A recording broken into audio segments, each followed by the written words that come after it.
Hi everyone, in front of me I've got OPPO Find X5 Pro, and let me share with you how to reset network preferences on this device.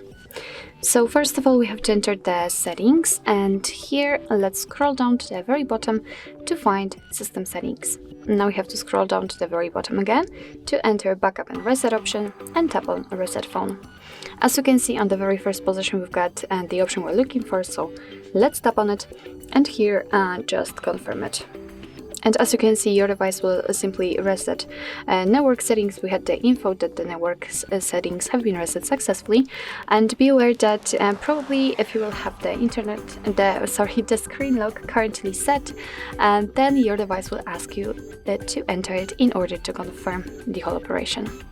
So actually this is it. This is how to reset up preferences in your OPPO Find X5 Pro.